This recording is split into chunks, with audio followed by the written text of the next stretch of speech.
أكبر الله أكبر الله أكبر لا إله إلا الله والله أكبر الله أكبر ولله الحمد الله أكبر الله أكبر الله أكبر الله أكبر الله أكبر ولله الحمد. الحمد لله الحمد لله الذي جعل رمضان شهرا مباركا أنزل فيه القرآن هدى للناس وبينات من الهدى والفرقان، والصلاة والسلام على من قام لياليها حق القيام وعلى آله ومن تبعهم بإحسان إلى يوم الدين. أما بعد، فيا أيها الحاضرون، أوصيكم ونفسي بتقوى الله كما قال تعالى في كتابه الكريم بعد أعوذ بالله من الشيطان الرجيم: يا أيها الذين آمنوا اتقوا الله حق تقاته ولا تموتن إلا وأنتم مسلمون. أما بعد، فإن أصدق الحديث كتاب الله وخير الهدي هدي محمد صلى الله عليه وسلم. Hadirin sidang jamaah salat Idul Fitri rahimani wa rahimakumullah, gemat takbir, tahmid dan tasbih berkumandang menyanjung, memuji dan memuja Allah Subhanahu wa taala. Allahu Akbar, Allah lah yang lebih besar. Ketika kita memandangkan kalimat takbir Allahu Akbar, maka itu artinya tidak ada satu kekuatan pun, tidak ada satu makhluk pun di atas muka bumi ini yang mampu menandingi dan menyaingi kemahabesaran Allah Subhanahu wa taala.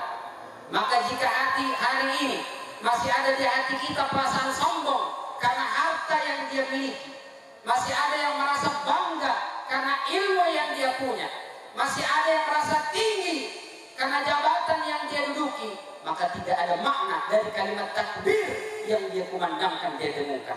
Allahu Akbar, itu artinya kita tidak ada apa-apanya di hadapan Allah Subhanahu wa taala.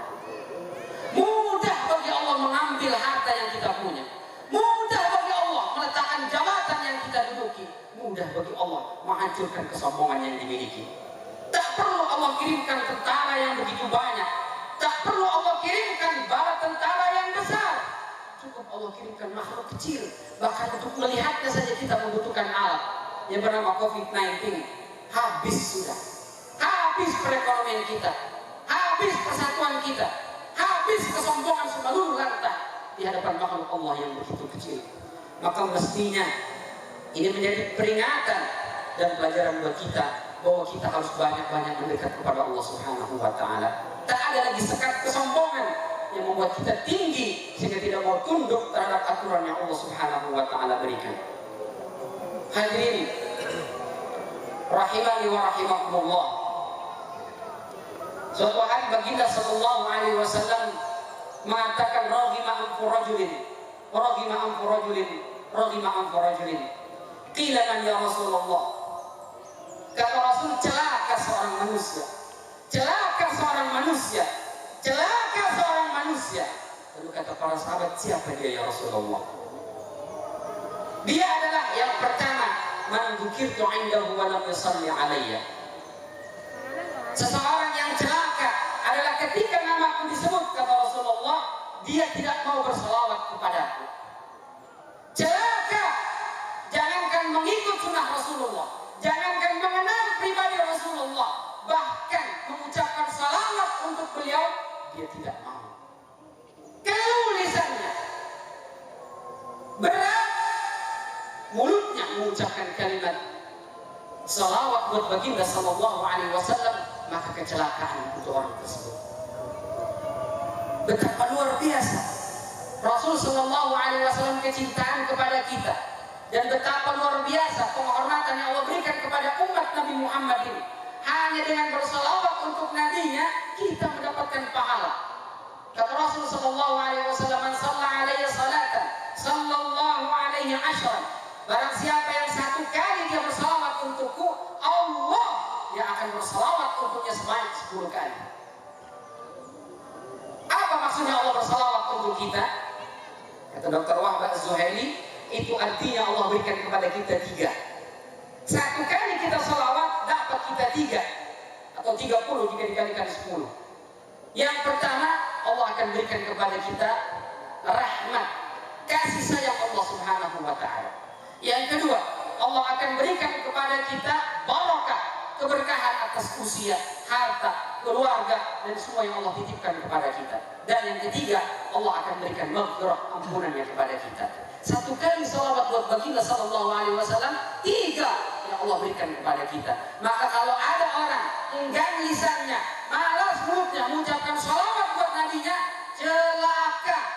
Maka rugi sekali dia tidak mendapatkan ampunan, barakah dan rahmat dari Allah Subhanahu wa taala. Yang kedua, siapa manusia yang rugi? Adalah orang yang man adraka Ramadan thumma salaha qabla an yughfara lahu.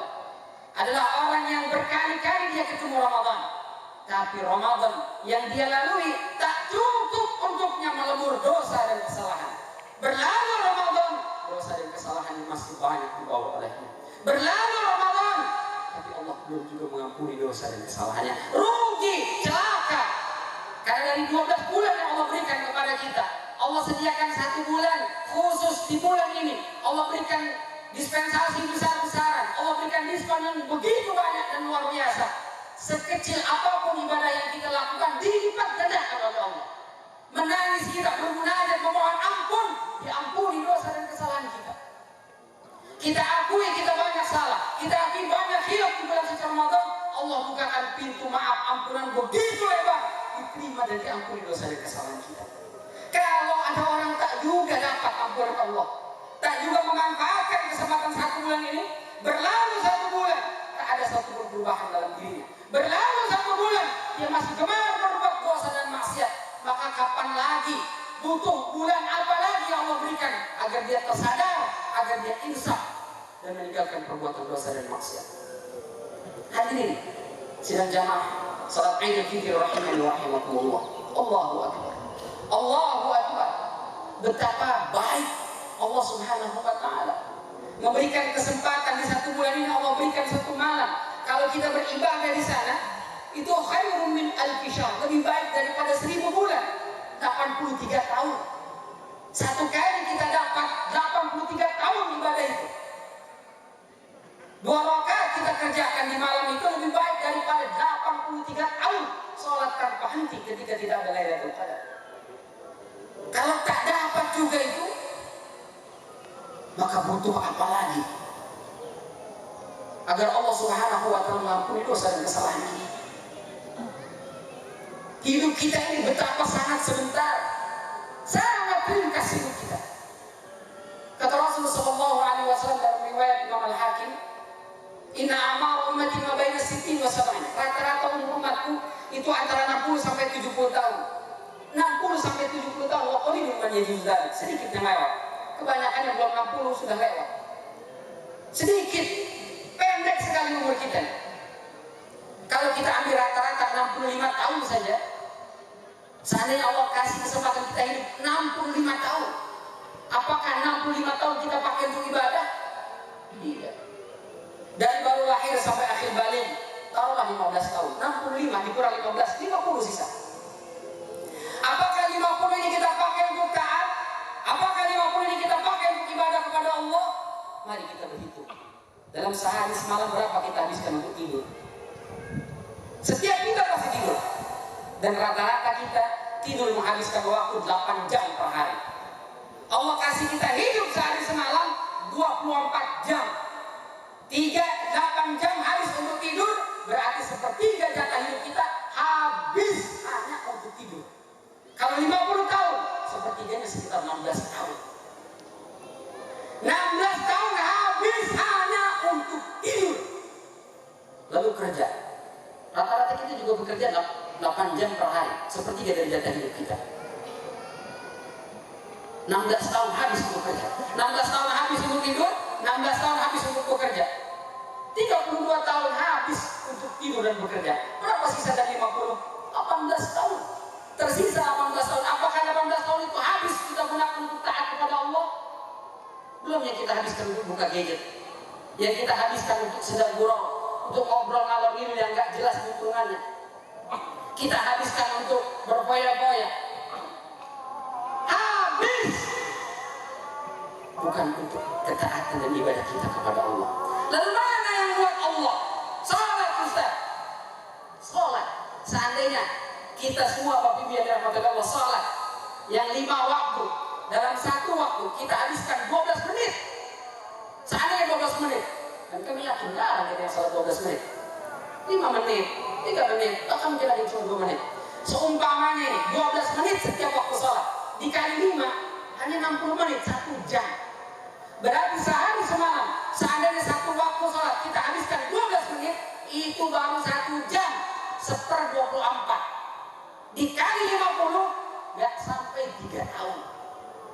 50 tahun hidup kita, setiap kali waktu salat 12 menit kita habiskan, itu ternyata hanya 2 tahun sekian bulan. Tidak ada apa-apanya dibandingkan tidur yang kita habiskan sebanyak 16 tahun. Tidak ada apa-apanya dibandingkan dengan kerja yang kita habiskan selama 16 tahun. Maka pantas kata Allah Subhanahu wa taala melalui lisan nabinya, kita ini lan yudkhilaka amalukal jannah. Kalau kau mau barter seberapa banyak pun amal ibadah yang kau punya, tidak akan cukup untuk menebus surga Allah Subhanahu wa taala. Tidak akan cukup. Maka Allah berikan Ramadan di mana ibadah dilipat gandakan. Karena Allah tahu sangat sedikit ibadah kita, maka kita manfaatkan Ramadan. Kalau masih ada orang tak juga mendapatkan kemuliaan Ramadan, tak juga mendapatkan ampunan di bulan suci Ramadan, lantas kapan lagi dia bisa mendapatkan ampunan dari Allah Subhanahu wa taala? Habis waktu kita terbuang sia-sia. Makanya Ibnu Abbas ketika menafsirkan surat Al-Ahqaf ayat 15 dan 16, beliau mengatakan kita ini mestinya kalau sudah masuk usia 40 tahun itu sudah lampu kuning. Kita harus berhenti sejenak dari aktivitas hiruk-pikuk kehidupan dunia kita. Kita menimbang 40 tahun kita hidup, berapa banyak amal soleh kita dan berapa banyak dosa dan maksiat yang kita kerjakan. Kalau usia 40 tahun dosa dan maksiat lebih banyak daripada amal soleh dan kebaikan, maka itu sudah lampu kuning. Kalau dia tidak berubah, maka dia harus mempersiapkan diri masuk dalam neraka Allah Subhanahu wa taala. Puncaknya kalau sudah 60 tahun. Mohon maaf ini, karenanya Imam Nawawi dalam kitab Riyadhus Shalihin membuat bab khusus itu, al-izdiyadu bil a'malil khair fi awakhiril umur. Bab anjuran memperbanyak amal-amal soleh di sisa-sisa umur. Hadis pertama yang beliau kutip dari riwayat Imam Bukhari dan Muslim dari jalur Abu Hurairah, kata Rasul sallallahu alaihi wasallam, a'dzarallahu ila mri'in. A'dzar itu diambil dari kata udzur. Sudah jadi bahasa Indonesia, nampak anak nggak bisa hadir, ada udzur. Mohon maaf, anak nggak bisa ikutan, ada udzur. Apa itu udzur? Alasan, dalih. Orang kalau terlalu sering beralasan, lama-lama malas kita dengar. Itu disebut dengan a'dzar. Nah di sini kata Rasul sallallahu alaihi wasallam, a'dzarallahu ila mri'in. Besok hari kiamat ada orang-orang yang tidak mau dengar Allah, alasan apapun yang dikemukakan olehnya. Allah tidak akan terima dalih apapun dari orang tersebut. Siapa itu? Orang yang akhara ajalahu hatta balagha 60 sana. Orang yang telah Allah kasih kesempatan hidup di dunia, Allah kasih jatah hidupnya di dunia ini sampai 60 tahun, tapi tak juga mau tobat, tak juga sadar, tak juga insaf, tak juga mau mendekatkan dirinya kepada Allah Subhanahu wa taala. Langsung dilempar ke dalam neraka. Kalau sudah masuk dalam neraka, baru mereka merengek-rengek menjerit. Sebagaimana Allah gambarkan dalam surat Fatir. Wa hum yastarikhuna fiha. Mereka menjerit, mereka merengek, mereka memohon kepada Allah Subhanahu wa taala, "Rabbana akhrijna na'mal salihan ghairal ladzi kunna na'mal." Ya Allah, kembalikan saya ke dunia, kasih saya kesempatan hidup sekali lagi, Allah. 1 tahun saja ya Allah. Tak boleh 1 tahun 1 bulan. Tak bisa bisa 1 bulan, cukup 1 pekan. Tak boleh 1 pekan 1 hari, ya Allah. Tak bisa 1 hari, cukup 1 jam saja, ya Allah. 1 jam itu akan saya manfaatkan, akan saya maksimalkan untuk ketaatan kepadamu, ya Allah. Saya yang memiliki harta akan saya sedekahkan di jalan-Mu, ya Allah. Karena kemarin lupa, ya Allah. Saya yang memiliki orang tua, saya akan berbakti kepadanya, ya Allah. Karena kemarin saya lupa. Saya yang memiliki usia, saya yang memiliki harta, saya memiliki ilmu, saya memiliki jabatan, semua akan saya wakafkan, semua saya akan dermakan di jalan-Mu, ya Allah Subhanahu wa Ta'ala. Apa jawab Allah? Awalam nu'amirkum ma yatadakkaru bihi man tadakkar. Bukannya kemarin waktu di dunia kau sudah aku kasih kesempatan. Kau hidup 40 tahun, 50 tahun, 60 tahun, bahkan lebih. Tapi kau tak juga sadar, kau tak juga insaf, kau tak juga ingat. Kau masih bergelimang dosa dan maksiat, tak juga terketuk hatimu untuk mendatangiku.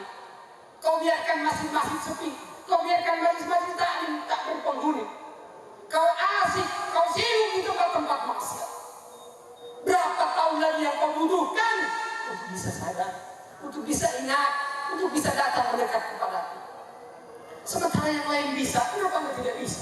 Waja'akumun nadhir, sudah banyak yang datang memberikan peringatan. Para nabi, rasul mengingatkan kita, memperingati kita, mewanti-wanti kita. Habaib, para ulama, orang tua, guru-guru kita, sesepuh kita, ingetin berkali-kali bahwa hidup di dunia ini sementara. Kata Ibnu Abbas, An-Nazir tidak hanya orang yang ngasih peringatan, tapi anggota tubuh kita, rambut yang sudah memulai memutih, itu nazir, peringatan dari Allah bahwa kita ini bentar lagi mati. Gigi yang tanggal 1 persatu tak datang-datang lagi, itu nazir, peringatan dari Allah bahwa ini bentar lagi di dunia ini. Fisik yang sudah tidak segagah dan sekuat dahulu, itu adalah nazir, peringatan dari Allah. Maka Ramadan itu harus betul-betul kita manfaatkan dan kita maksimalkan untuk mendapatkan ampunan dari Allah Subhanahu wa Ta'ala. Yang ketiga, orang yang rugi adalah man adraka walidayhi al-kibar aw ahadahuma falam yudkhilahu jannah. Orang yang dia sempat hidup, ketika dia hidup bapak ibunya masih ada atau salah satunya masih hidup, peluang dia mendapatkan surga lewat jalur bakti sama orang tua tidak dimanfaatkan oleh dia. Dia tumbuh besar menjadi anak yang durhaka, tumbuh besar menjadi anak yang membangkang kepada orang tuanya, sehingga peluang masuk surga tersia-sia. Itu adalah orang yang paling rugi.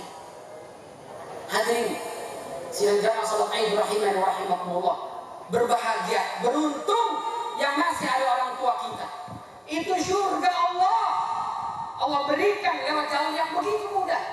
Kita buat bahagia orang tua kita buat senang hatinya, Allah senang, Allah bahagia, ridho orang tua, Allah ridho. Tapi kalau orang tua kita tersakiti hatinya, orang tua kita zalimi, orang tua kita durhakai, marah orang tua kita, Allah jauh lebih marah, Allah jauh lebih murka. Kata Allah Subhanahu wa Ta'ala, wala fala taqul lahum uff. Ngomong saja itu nggak boleh. Itu menyakiti hati ibu kita, menyakiti hati orang tua kita. Kata Imam Hussein, seandainya ada kata-kata atau ucapan yang lebih rendah dari kata-kata tapi itu menyakiti hati orang tua, la haramahullah, pasti Allah akan haramkan. Sa'id bin Musayyib pernah ditanya, wahai Sa'id, ketika Allah Subhanahu wa Ta'ala mengatakan wa qul lahum qawlan karima, ucapkanlah kata-kata yang karim, itu apa maksudnya? Apa kata Sa'id bin Musayyib? Qaulul 'abdil mudhib li sayyidil qalb.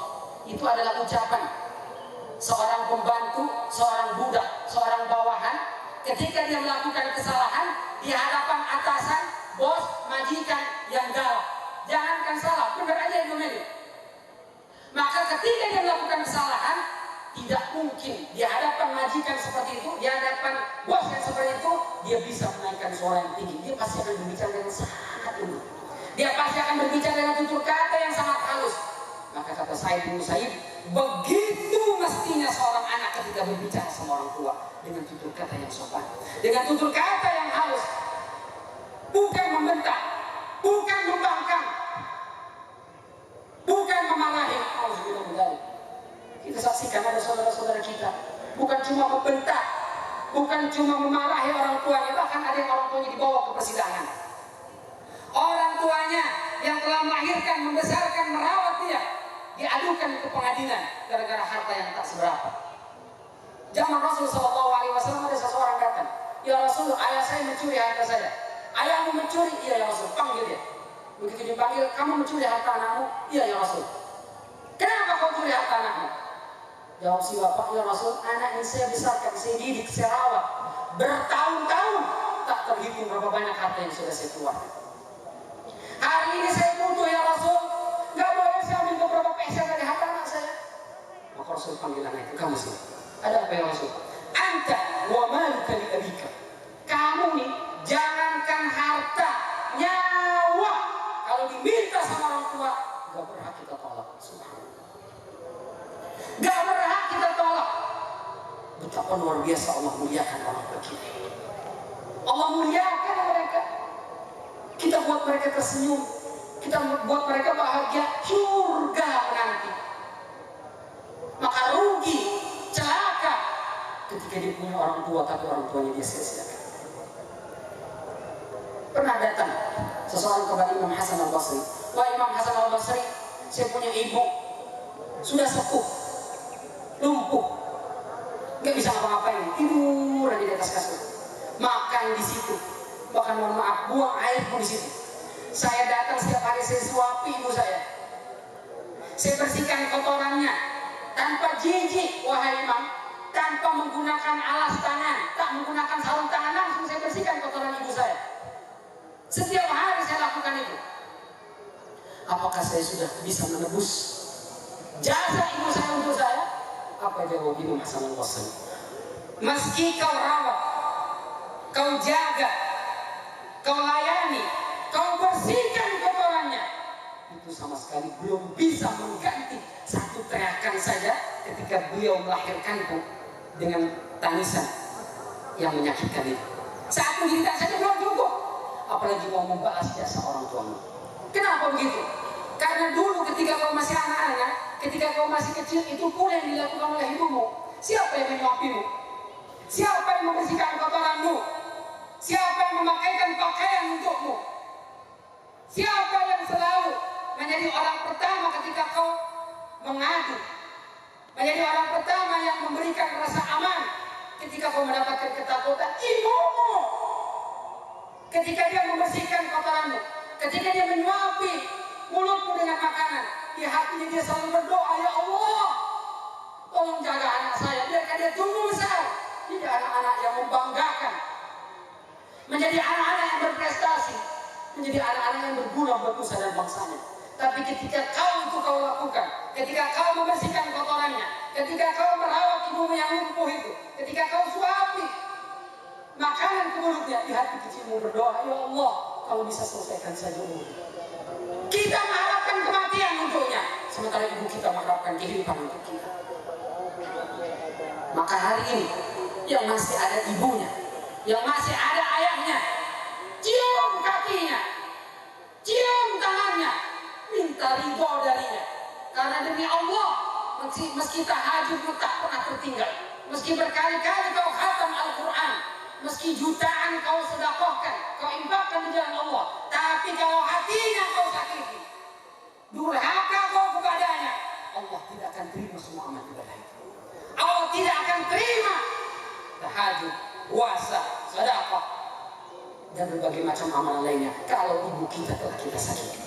Maka khatib mengajak pada khatib pribadi dan juga jamaah sekalian, mari kita mintakan ampun kepada orang tua kita, minta maaf. Berkali-kali lisan ini menyakiti hatinya, berkali-kali sikap ini membuat sedih, berkali-kali kita membuat hatinya terluka. Minta maaf. Tak bisa kita datangi telepon. Untuk apa kita punya handphone? Untuk apa kita isikan pulsa? Sementara orang tua tak pernah kita hubungi. Tidak ada keberkahan. Setinggi apapun jabatan kita, sealim apapun kita, di hadapan mereka kita ini anak kemarin sore, kita ini anak kecil, kita ini anak yang selalu membutuhkan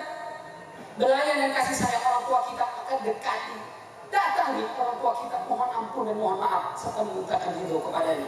Maka mudah-mudahan dengan begitu, meski barangkali sedikit amal ibadah kita di bulan suci Ramadan, tapi kalau ridho orang tua sudah kita dapat, mudah-mudahan Allah lipat gandakan pahalanya itu, sehingga kita termasuk orang-orang yang mendapatkan ampunan di bulan suci Ramadan ini.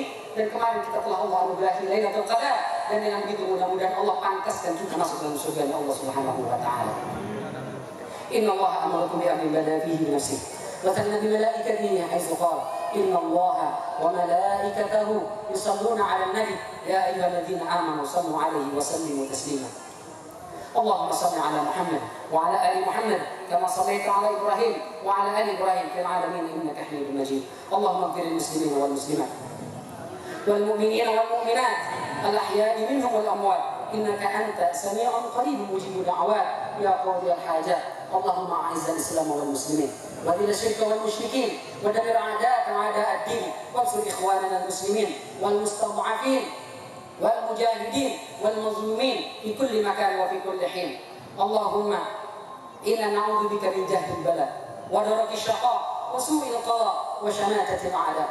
اللهم إن فيروس كورونا جند من جنودك لا تصيب إلا من تشاء وتصرف عمن تشاء.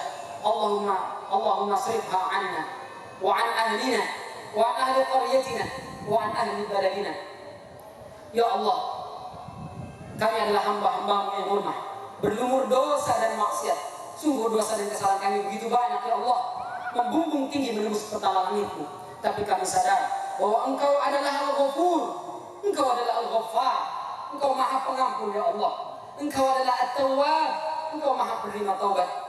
Maka kami mohon ya Allah, terima taubat kami, ampuni segala dosa dan kesalahan kami. Mohon jangan Kau hukum kami ya Allah atas dosa dan kesalahan yang pernah kami lakukan dengan bencana, musibah dan malapetaka, karena sungguh kami tak sanggup untuk memikulnya. Sungguh kami tak sanggup untuk memikulnya ya Allah. Jangankan di akhirat, di dunia saja kami tak sanggup ya Allah. Maka kami mohon lembutkan hati kami, tegur kami yang salah, tegur kami yang hilaf dengan cara yang paling bijaksana ya Allah, agar kami selalu kembali kepadamu ya Allah. Buang di hati kami kecintaan terhadap dunia yang berlebihan. Tolong bersihkan hati kami dari sifat ria, ujub, takabur. Mohon bersihkan dari hati kami jika masih ada cinta terhadap perbuatan dosa dan maksiat. Tapi tanamkan di hati kami cinta kepadamu, cinta kepada Rasulmu, cinta kepada Al-Quran, dan cinta kepada orang-orang alim dan orang-orang yang taat kepadamu. Tanamkan cinta di hati kami untuk kami selalu gemar beribadah dan melakukan ketaatan kepadamu ya Allah. Ya Allah, kami mohon terimalah semua amal ibadah yang kami lakukan di bulan suci Ramadan. Meski kami sadar jauh dari kata sempurna, banyak sekali kekurangan, tapi Engkau adalah Maha Pengampun, Engkau Maha Pengasih, Engkau Maha Penyayang. Kami mohon ya Allah, ibadah yang sedikit itu, ibadah yang kecil itu mohon terima ya Allah. Karena sungguh jika amal-amal itu tak Kau terima, tak ada yang bisa kami banggakan ya Allah. Tak ada yang kami bisa bawa kepadamu ya Allah. Hanya amal-amal itu yang bisa kami banggakan. Maka kami mohon terima ya Allah, terima dengan pahala berlipat ganda. Jadikan itu sebagai modal kami menghadapmu ya Allah, sehingga Kau pantaskan kami masuk ke dalam surgamu ya Allah. Jika ada orang tua kami yang sudah meninggal, mohon ampuni dosa dan kesalahannya ya Allah. Lapangkan kuburnya ya Allah. Terima iman Islamnya ya Allah. Ya Allah, jika ada orang tua kami yang masih hidup, mohon jaga dirinya ya Allah, sehatkan badannya ya Allah, pelihara iman Islamnya ya Allah. Ya Allah, maafkan kami sebagai anak jika kami belum mampu menjadi anak-anak yang saleh dan salehah. Ya Allah, bantu kami ya Allah, jangan Kau berkahi kami agar kami bisa menjadi anak yang saleh dan salehah untuk kedua orang tua kami. Mohon maafkan kesalahan orang tua kami ya Allah, terutama seorang wanita yang telah mengandung kami 9 bulan, melahirkan kami dengan tetes peluh dan darah. Kami robek rahimnya, menjerit ya Allah. Begitu kami tumbuh besar dengan penuh kesabaran, Ia didik, Ia rawat, Ia besarkan kami ya Allah dengan penuh cinta dan kasih sayang. Tapi meski begitu, berulang kali lisan kami membuat hatinya sakit, berulang kali perbuatan kami membuat hatinya terluka ya Allah. Seringkali kami menyakiti hati ibu kami. Tapi meski begitu ya Allah, demi Allah, ibu kami tak pernah membenci kami, tak pernah menyakiti kami. Tak pernah dia memaki kami ya Allah, apalagi sampai memusuhi kami. Maka ya Allah, sebagaimana ibu kami tetap sayang kepada kami meski kami berkali-kali menyakiti hatinya, mohon sayangi juga dia ya Allah.